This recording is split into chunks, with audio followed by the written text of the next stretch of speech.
Olá, pessoal. Vamos dar sequência aqui ao nosso curso de NR33, que é o do espaço confinado. E aí, para finalizar, a gente vai entender como é a operação do equipamento de medição de gás. Eu já vi relatos de vários supervisores de entrada, né, que finalizam o curso, mas nunca nem chegaram a ver ou saber como operar. Alguns trabalhadores autorizados, né, a nunca nem viram como é que é feito, né, esse fit test aí no equipamento, nem como o equipamento funciona. Então hoje a gente vai mostrar um pouco da dinâmica, né, desse equipamento, e eu trouxe, gente, aqui um equipamento que é muito conhecido, certo? Então hoje a gente vai, abordar mais a parte do equipamento em si, certo? Para a gente finalizar, tá ok?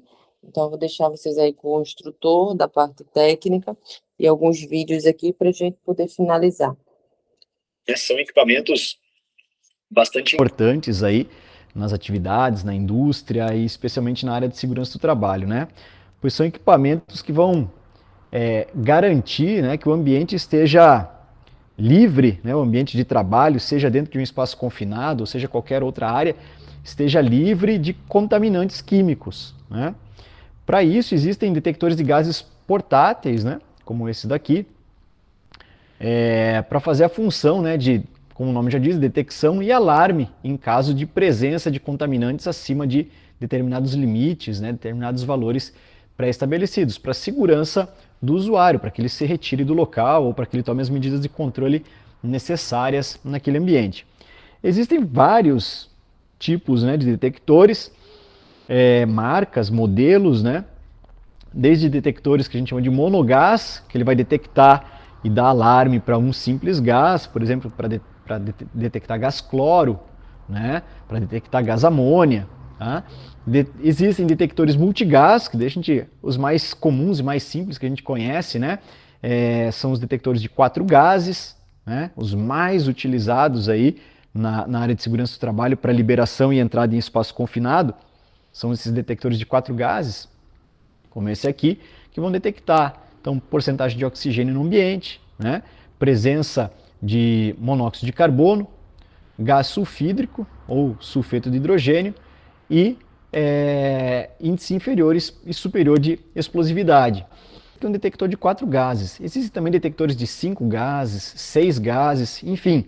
Existe uma série enorme aí de detectores de gases, inclusive detectores que você não tem mais sensores específicos, né? O detector ele consegue ler a atmosfera, o ambiente ali, te informar o que está presente no local, né? No caso desse daqui dos 4 gases, você já tem que ter os sensores específicos para ele funcionar, né? Eles são 4 gases nessa configuração que eu falei: oxigênio, monóxido de carbono, gás sulfídrico e explosividade, porque estão com esses sensores, né? Porém, se a gente trocar, colocar um outro sensor diferente, se o equipamento permitir, né, você vai ter uma leitura de um outro agente químico. Por exemplo, eu posso ter um detector e ter um equipamento e colocar um detector para amônia, e ele te dá os valores de amônia, valores de cloro, enfim. Lógico que tudo isso se o equipamento permitir, tá? Não vamos nesse vídeo aqui ficar falando sobre configurações, limites, né? Enfim, aqui a gente quer fazer um apanhado geral dos cuidados que a gente tem no manuseio, na conservação, né? Na forma de funcionar. Todos eles funcionam de forma muito parecida, alguns equipamentos com mais recursos, outros equipamentos com menos recursos, né? Tem equipamentos aí com comunicação Bluetooth, tem equipamentos que inclusive sinalizam se o usuário está em movimento ou se ele está parado. Equipamentos de detecção de gases, a gente também tem comunicação via Wi-Fi, você consegue colocar equipamentos em rede para que uma empresa, por exemplo, que tenha várias unidades, ela consiga acompanhar todos os seus equipamentos de forma online, inclusive se algum deu alarme, se disparou, se está calibrado, se não está, se foi feito o bump test, se não foi, enfim, temos muita coisa no mercado, tá? Vale a pena dar uma boa estudada, procurar aí os fabricantes, sites de fabricantes, os manuais, né, vídeos na internet para conhecer um pouquinho mais.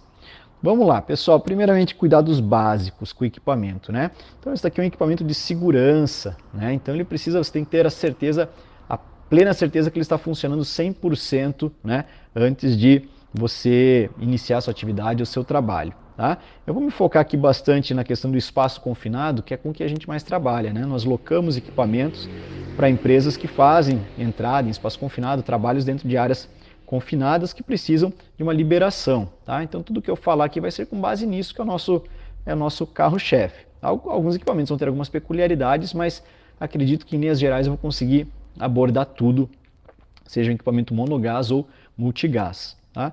Então, primeiro de tudo, questão de utilização do equipamento. Né? Este aqui é um equipamento bastante simples, tá? Onde eu tenho apenas um botão aqui que ele vai fazer o liga e o desliga e as outras funções necessárias do equipamento. Né? Ao ligar o equipamento, e todos os equipamentos fazem isso, tá?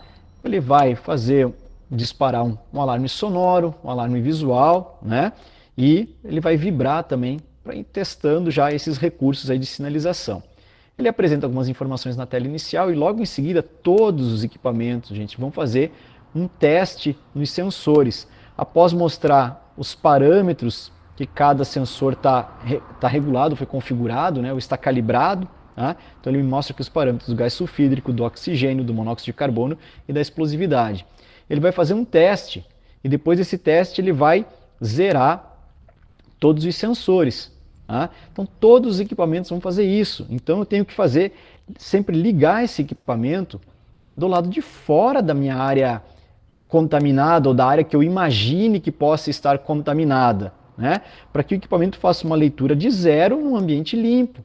Se eu tiver qualquer contaminante no ambiente, eu faço eu ligo o equipamento, ele vai fazer o teste dos sensores e quando ele zerar, ele já vai zerar com o sensor com alguma contaminação naquele sensor. Isso depois pode ser perigoso, né? Ele já não conseguir detectar a partir de uma escala aceitável aí de segurança. Tá?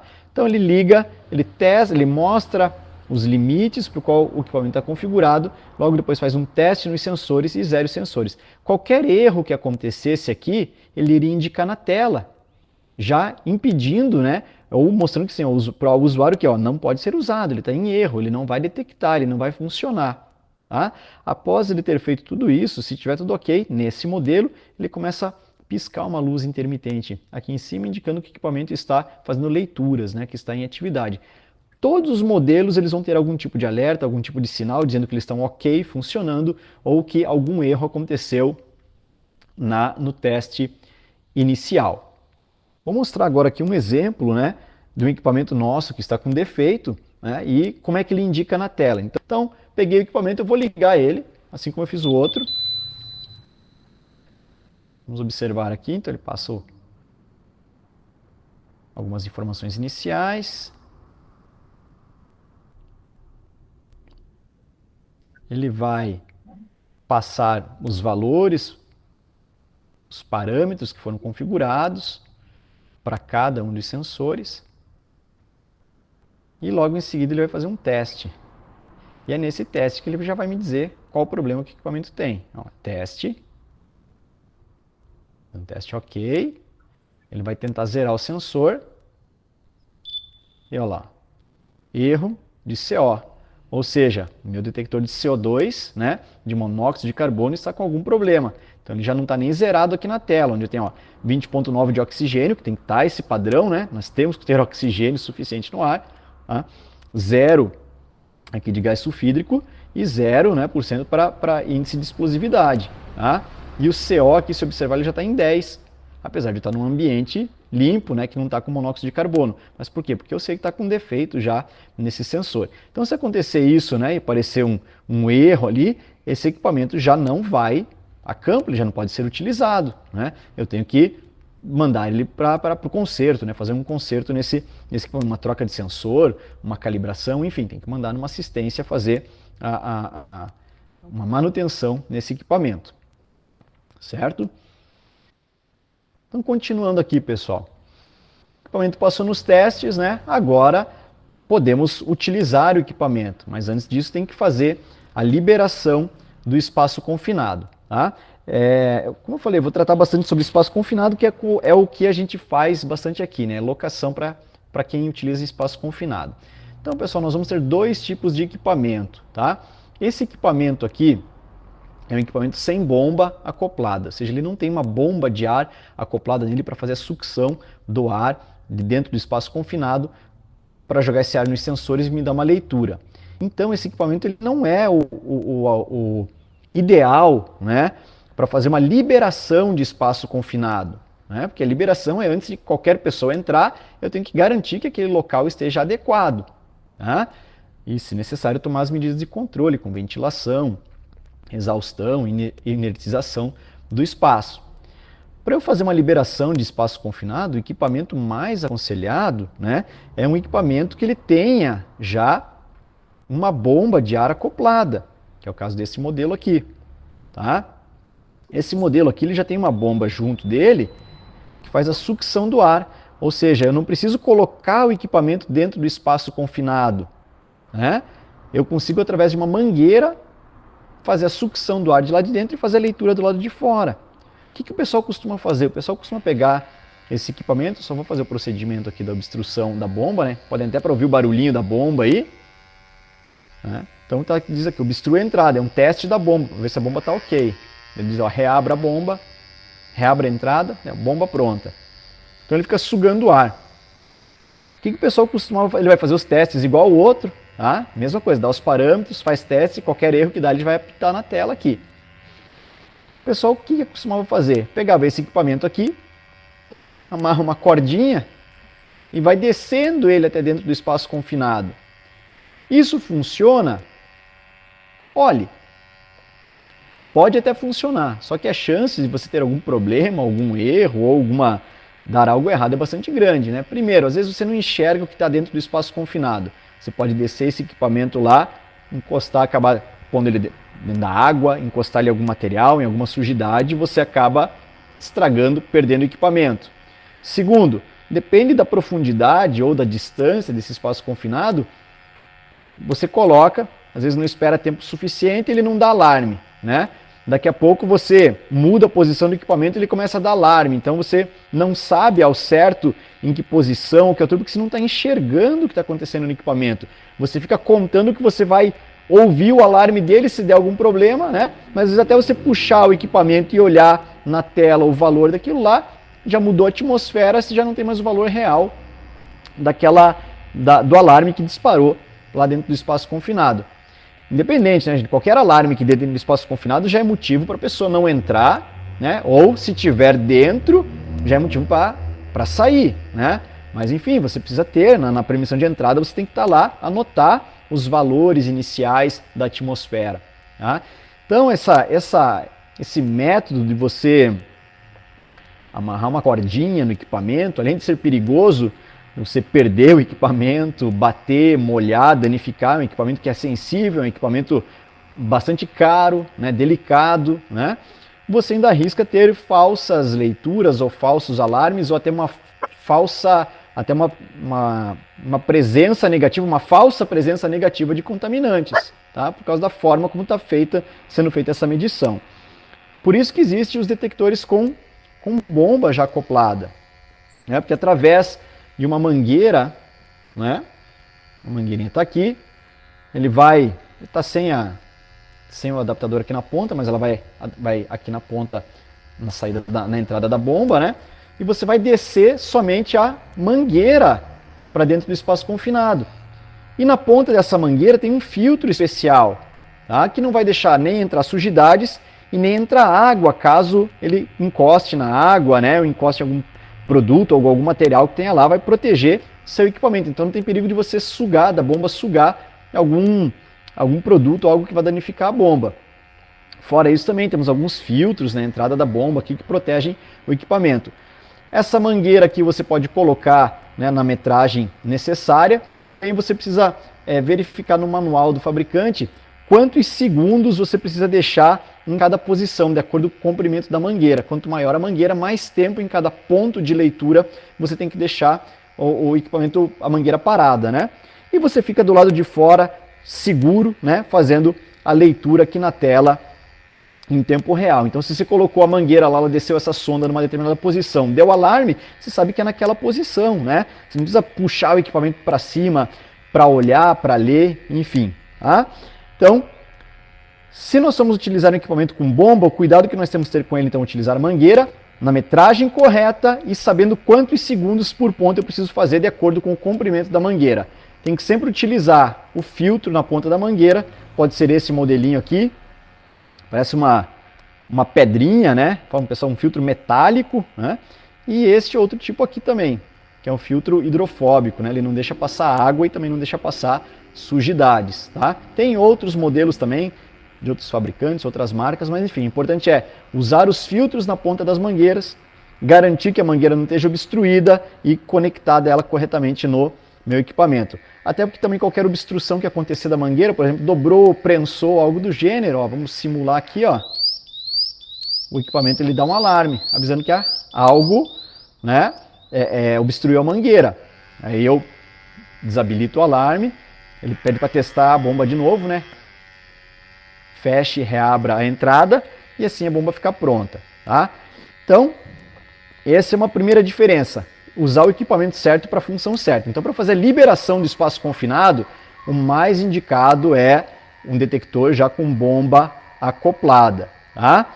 E ele funciona também como um detector de 4 gases comum. Eu posso desacionar a bomba dele de maneira bem simples, né? Porque às vezes não preciso ter os dois equipamentos. Eu tenho um equipamento com bomba, aí depois eu fiz a liberação do espaço confinado, agora eu tenho que manter o meu trabalhador sendo monitorado.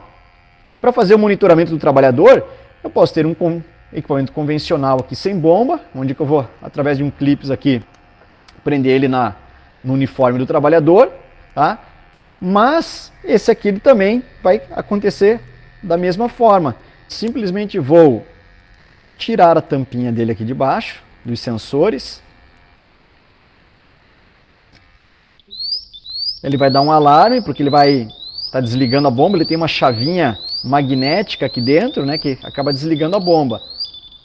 Então, olha, ele me dá uma bomba desligada, né, eu confirmo, então tá ok, mas ele continua funcionando agora como um detector passivo, vamos dizer assim, né. Aí eu consigo também colocar ele no trabalhador, eu tiro a mangueira daqui de cima e fica monitorando o tempo todo o trabalhador dentro desse espaço confinado. Em qualquer situação de alarme, o trabalhador precisa sair imediatamente do local, tá? Ah, preciso novamente, encerrou aquele turno, aquele expediente, dia seguinte temos que fazer uma nova liberação do espaço confinado. Eu vou colocar a tampa de novo, né? Ele já religa automaticamente, eu só zero o alarme, ele pede para eu testar de novo a bomba, né? Obstrui a entrada, tá ok, funcionando. Vou acoplar a mangueira com os filtros, faço a liberação do espaço confinado e depois de novo desligo a bomba para colocar o equipamento no trabalhador, tá? Então essa seria uma das formas.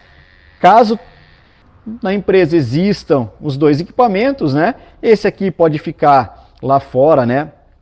Com o vigia para ele ficar fazendo o monitoramento do espaço confinado e você vai acoplar então um detector de 4 gases passivo, vamos falar assim, né? Sem bomba, né? Como a gente fala, no trabalhador, tá? Então essa é uma das coisas que eu queria falar com vocês. Outro cuidado que você tem com o equipamento. Então, além de ele ser um equipamento inteligente, que ele faz os testes e te indica se ele tiver com algum mau funcionamento, né? Além também, ele vai te dar alarme de bateria fraca, né? Ele não vai simplesmente desligar dentro do espaço confinado e deixar você sem medição. Qualquer problema que aconteça com ele lá dentro, ele vai ter alguma forma de alarme, tá? Ele vai te indicar na tela. E é aquilo que eu sempre falo, né? Deu alarme, você nem vai perguntar o porquê. Você sai do espaço confinado e depois você verifica o que está acontecendo, ou sai da tua atmosfera contaminada e verifica o que está acontecendo. Então, mesmo que esteja para acabar a bateria, ele vai te dar um alarme antes da bateria zerar, né? Ele não vai simplesmente desligar, tá? Como a gente está tratando de equipamento que faz detecção e leitura, né, do ar e dos contaminantes que estão em volta, nós temos que ter cuidado bastante com os sensores, tá? O maior problema que nós temos aqui é o desgaste e a contaminação dos sensores. Primeiro de tudo, gente, sensor de oxigênio. É um sensor que por si só, o equipamento sendo utilizado ou não, ele já vai degradando, ele tem uma vida útil um pouco mais curta. Hoje, lógico, já existem sensores aí com uma vida útil bem longa, né? Mas antes você tinha sensores com vida útil de 1 ano, 2 anos, né? E não tem um prazo determinado. Comprei tal dia ou o sensor é fabricado em tal data, daqui exatamente 365 dias ele vai falhar. Não, a gente não consegue acompanhar esse desgaste dele, tá? Então é um sensor que sempre vai a gente tem que tomar cuidado, né? Que independente de estar utilizando ou não, ele pode acabar falhando, né? Acabando sua vida útil, né? Também deu o alarme do oxigênio, infelizmente quase na maioria das vezes vai ser sensor já desgastado, tem que fazer a troca. Os outros sensores já têm uma vida útil um pouquinho diferente, né? Mas também sim, eles podem ser contaminados e podem ir desgastando ao longo do tempo, tá? Outro problema que nós temos tendo agora, pessoal, é com questão de contaminação dos sensores, tá? Como assim? Agora, infelizmente, nós tivemos que nos acostumar, né, por causa da pandemia, a utilizar álcool em gel, álcool 70 nas mãos ou qualquer tipo de sanitizante nas mãos aí, né? E isso está contaminando o álcool, né? Mesmo ali nas mãos, depois de seco já, a mão começa a suar, a transpirar, acaba contaminando os sensores e vai começar a dar alarmes falsos, né? Por exemplo, um dos sensores que começa a disparar por causa de atmosfera com álcool ali que passou na mão é o sensor de monóxido de carbono, de CO. Tá? Então tem que tomar bastante cuidado, nós não podemos operar esses equipamentos aqui com nenhum tipo de produto químico nas mãos, né? Nem álcool, graxa, tintas, solventes, ou seja, tem que estar com as mãos limpas para operar esse equipamento, porque qualquer resíduo que esteja na mão, infelizmente, vai acabar contaminando os sensores. Algumas vezes o sensor facilmente se descontamina, você deixa ele num ambiente limpo por algum tempo, ele vai descontaminar, outras vezes pode acontecer de você estragar um sensor devido à contaminação. Limpeza também, tivemos alguns equipamentos que voltaram aqui danificados, porque por causa da pandemia, regra das empresas, tinha que limpar todos os equipamentos com álcool 70. Aí a falta de conhecimento de quem faz isso, né? Você não pode nunca, tá no manual, né? Ou não precisa nem estar no manual, gente. Isso é implícito, né? Você vai passar álcool no equipamento que é para detecção de produtos químicos, independente de quais sensores estejam, né? O equipamento voltou danificado, né? Aí a gente vai tentar descobrir, a gente pergunta ao cliente, que exigiram que passasse álcool no equipamento. Não pode. Nesse tipo de equipamento, seja monogás, multigás, você não pode passar nenhum tipo de produto químico para limpeza ou para desinfecção. Tá? Você no máximo, mas está muito sujo, porque pegou poeira, coisa e tal, é pano úmido e muito pouco umedecido ainda, porque a água também pode estragar o equipamento. Contaminação dos sensores. Muitas vezes na atmosfera, por falta do conhecimento também, a pessoa acaba tendo um equipamento para detectar um tipo de gás ou um número X de gases, né? Só que ela às vezes não conta que naquela atmosfera pode ter um outro tipo de gás que vai contaminar e vai dar disparo em alguns alarmes, né? Sensor de CO dispara com outros tipos de gases, né? O sensor do gás sulfídrico também, dependendo de outros gases que estejam no ambiente, ele pode vir a disparar. Ou seja, eu tenho que conhecer muito bem a atmosfera em que vai estar sendo utilizado para eu ter certeza que eu não vou estar tendo falsos alarmes e que meu equipamento vai estar funcionando de maneira correta. A gente aqui, né, a gente desenvolveu algumas formas aí para proteger o equipamento, tanto de contaminação por sujidade das mãos de quem utiliza, né, ou do próprio ambiente, né, às vezes os espaços confinados são bastante sujos, né, e só do trabalhador estar utilizando o equipamento dentro do espaço confinado acaba sujando o equipamento. Então aqui a gente teve que desenvolver, de tanto depois de trocar muitas capinhas, de ficar muito tempo com um paninho praticamente seco tentando limpar o equipamento, né, a gente desenvolveu algumas ferramentas, tá? Para proteger um pouquinho mais o equipamento. Outra coisa, gente, ar comprimido. Já vi gente utilizando ar comprimido para limpar os sensores, ou limpar aqui a telinha de proteção, que tem um filtrozinho, uma membraninha, né, com ar comprimido. Não pode, tá? Ter o ar comprimido, gente, por mais se for um compressor convencional aí de qualquer oficina, ele é super contaminado com água e óleo, tá? Ah, mas eu tenho um ar comprimido que é seco, que é filtrado, minha linha de ar é 100% garantida, que não tem umidade nem sujidade. Mesmo assim, a própria pressão do ar em cima dos sensores pode causar algum dano, tá? Então não limpe o equipamento com ar comprimido, tá certo? Se precisar, um pincelzinho limpo para tirar poeira, e um pincelzinho bem macio, limpo, para tirar poeira e um paninho úmido somente, tá? Então o que a gente desenvolveu de ferramenta aí? Primeiro, no mercado aí a gente encontra, não é item de fabricante, tá? De fábrica, a gente encontrou aí para vender algumas capinhas de proteção, tá? Então a gente tem uma capinha de couro bastante resistente, onde você consegue colocar o equipamento dentro, tá? Você consegue fechar a capinha, tem o visor aqui para você continuar vendo, né, o visor, as luzes laterais, tem abertura aqui para difusão dos gases, né, para que eles cheguem até os sensores, tá? Para proteger o equipamento. Então tem esse modelo de capa, tá?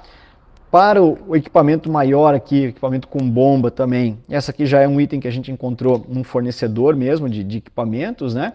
É uma capa de silicone que você veste também o equipamento dentro, então protege contra choque também e contra impactos, né? E contra sujidades. Então recomendo bastante utilizar uma capa de proteção no equipamento, tá? Então temos essas capinhas. E agora, ultimamente, então além da capa, o que a gente está fazendo? A gente está, não sei se vai dar para ver bem no vídeo, mas encapando com um plástico filme os detectores, tá? Então a gente encapa aí o equipamento bem, né? Lógico, deixa a parte do visor bem visível e a gente faz uma abertura aqui nos sensores. Então assim pelo menos diminui um pouco, né, a sujidade do contato com as mãos aí. Não protege tanto, mas eu passei o álcool na mão, ainda o sensor está exposto, vai acontecer da contaminação, vai contaminar ainda, mas pelo menos o equipamento acaba ficando um pouquinho mais protegido de outras sujidades. E além do plástico, a gente continua ainda utilizando e pedindo que seja utilizado dentro da capinha de couro para proteger bem o equipamento. Tá? Então, uma dica aí para você poder proteger o seu equipamento. Tá? Não limpar ele com nenhum tipo de produto químico, não manusear ele com as mãos sujas ou, né, em atmosferas que estejam contaminadas e sujas para evitar contaminação de sensores. Então, pessoal, esse daqui é um outro modelinho também de equipamento aí, que a gente não encontrou capa para ele, tá? E foi o primeiro que a gente começou a emplastificar, né? Então, a gente deixa aqui sempre a parte do visor bem visível, né? A gente consegue ler o que está aqui, não tem problema nenhum, ele não prejudica o barulho dele, a vibração, nem nada. E a gente só faz uma janela, deixa uma abertura aqui nos sensores, tá? Essa é a única coisa que a gente faz, porque para essa marca aqui a gente não achou uma capinha ainda de proteção, tá? Quando o equipamento já não tem mais jeito, né? Quando a capa já sujou, já gastou de uma forma mesmo protegida, a gente às vezes precisa acabar trocando a capa, o conjunto de capa inteiro, né, do equipamento aí, às vezes acaba mudando até a cor da capa, né? Mas agora com essa solução aí que a gente colocou de pôr um PVC, né, um plástico filme aí e mais uma capinha de couro, a gente está tendo uma vida útil bem maior dos equipamentos. Bom, gente, outras coisas que a gente precisa cuidar com os nossos equipamentos são equipamentos eletrônicos, né? Então, eu não havia comentado ainda, mas esses equipamentos eles têm que ser periodicamente calibrados, né? Nós aqui calibramos todos os nossos equipamentos em laboratório RBC, tá? Então eles têm que estar calibrados com o certificado de calibração em dia, né? Para que possam ser utilizados dentro do espaço confinado, segundo a NR33, né? Lógico, cada atividade tem suas ressalvas, tem suas especificações, né? Como eu falei, aqui eu estou dando um foco maior um pouquinho para espaço confinado, tá? Por serem equipamentos eletrônicos, nós temos também que cuidar bastante com choques e impactos, né? Com quedas, não pode derrubar o equipamento, não pode bater, né? Quando a gente colocar o equipamento no trabalhador, o trabalhador for utilizar, ter certeza que ele está bem preso, né? Se for preciso, a gente coloca aqui uma outra amarra, prende de alguma outra forma, para ter certeza que esse equipamento não vai cair. Porque qualquer tombo, qualquer queda, eu preciso pegar esse equipamento, mandar ele para manutenção, para fazer uma verificação, ver se não deu nenhum dano no equipamento, né? Assim como também a recarga desses equipamentos, né, gente? Então tem as entradas aqui para o carregador, né? Essa recarga tem que ser feita numa área limpa, né? Ou seja, numa área não classificada também, tá? Apesar de ele ser um equipamento que é para área classificada, ou seja, intrinsecamente seguro, a recarga dele tem que ser feita fora, tá? Desses ambientes, segundo o manual do equipamento, tá certo? Então tomar bastante cuidado com isso daí.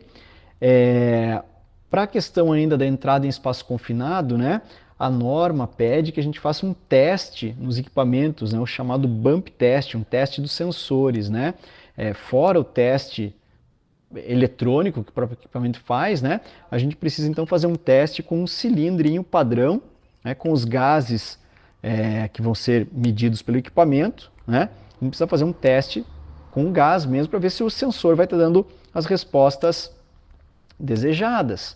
Tá? Muitas vezes isso não é feito, isso é ignorado, pessoal, tá? Isso está na norma, NR33, tá certo? Eu tenho que ter então um cilindro, tá, com um regulador aqui, que vai jogar o gás aqui para eu ter certeza que o equipamento está funcionando. É quase o mesmo cilindro, é quase a mesma forma como o equipamento é calibrado, só que a calibração tem que ser feita em laboratório, em ambiente controlado, etc. Nós vamos fazer uma aferição do equipamento, tá? Esse cilindro aqui é para detector de 4 gases, então ele tem os 4 gases que esse detector, esse aparelho vão fazer a leitura. Se eu estiver utilizando qualquer outro tipo de sensor, ou qualquer outro tipo de equipamento, eu tenho que ter o gás específico para isso. Tá? Então, só vou fazer uma demonstração rápida aqui. Então, pessoal, é bastante simples, né? A mangueirinha aqui vem com uma máscara para cobrir os sensores. Eu vou colocar essa máscara aqui em cima dos sensores. A gente trava ela aqui. Né? E eu vou aplicar uma pequena quantidade de gás no equipamento. Né? Vamos lá. Tá? Só para vocês verem ali, automaticamente todos os sensores vão começar a disparar. Tá? Né? Mostrando as leituras. Lógico, eu tenho um procedimento para fazer o bump test de cada equipamento. Cada equipamento tem um procedimento específico, né? Eu não fiz o bump test completo aqui, tem que verificar no teu manual como é que faz, porque ele vai ter que chegar, as leituras vão ter que chegar nos mesmos parâmetros do gás do teu cilindro para verificar que o equipamento está ok, tá certo? Esse equipamento aqui, ele não indica na tela se foi feito o bump test ou não, né? Então, geralmente isso tem que ser feito na hora da entrada do espaço confinado, né? No ato ali da liberação do espaço confinado. Outros equipamentos, como esse modelo aqui, ele já começa a te indicar, ele mostra na tela se foi feito o bump test ou não. Tá? Fica um cilindrinho desenhado ali com ok ou não ok, dizendo foi feito ou não foi feito. E ele ainda te dá um alarme, né? Você pode deixar ele programado para ele te avisar, olha, tem que fazer bump test, tá? Antes do início da atividade. E esse aqui já não faz isso, ele pelo menos ele só tem a função, né, para você fazer o bump test, verificar se está ok, mas ele não vai te dar nenhum tipo de alarme e nenhum tipo de registro na tela. Tá? Então tem que ter bastante cuidado para serviços em espaço confinado, você precisa sim fazer o bump test. Tá? Por isso que a gente também, quando loca o detector de 4 gases, também pode locar aí, se for necessário, os cilindros com os reguladores ali para fazer os bump test. Pessoal, já que falamos em bump test, né, vou aproveitar aqui e fazer um alerta, tá, que eu já vi acontecer bastante e infelizmente alguns equipamentos acabaram sendo danificados por isso. O pessoal, para testar o sensor, né, os sensores ou alarme, para ver como é que funciona, quer mostrar, quer testar, acaba fazendo o quê? Assoprando em cima dos sensores. Pessoal, isso é um erro enorme, né? Porque, legal, você vai jogar lá CO2, vai jogar uma quantidade de oxigênio, né? Um pouco menor ali da tua expiração, enfim. Vai disparar os alarmes? Vai disparar os alarmes. Porém, se está jogando umidade também, mais uma vez, né, falando, tem que tomar muito cuidado com umidade nesses equipamentos. Então, se você assoprar aqui, você vai estar jogando umidade, ele está contaminando os sensores. Então, não se deve assoprar os sensores. Já vi gente colocar no escapamento, né, no escape de motores, de máquinas, de carros ou de caminhão.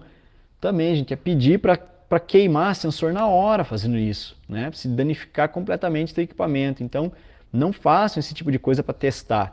Tem os recursos corretos para fazer. Tá? Se não tiver o bump test com o gás, o próprio equipamento ele já te faz um teste eletrônico dos sensores. Né? Mas eu quero demonstrar o funcionamento dele quando ele detecta algum gás. Então você tem que dar um jeito de adquirir o gás correto para o sensor correto para você fazer essa demonstração. Não assopre, não ponha escapamento, não, enfim, né? Não exponha teu equipamento a produtos que possam, atmosferas, né, que possam danificar ele. Tá? Assim como também umidade, né? Às vezes esse espaço confinado você vai sofrer um processo de limpeza, né? Ou jateamento com algum produto para impermeabilização, enfim, uma série de coisas que vão ser pulverizadas ali nesse local que podem também respingar no equipamento e vão danificar o equipamento. Então tem que cuidar muito da proteção do equipamento dentro desse espaço confinado quando ele estiver com o trabalhador.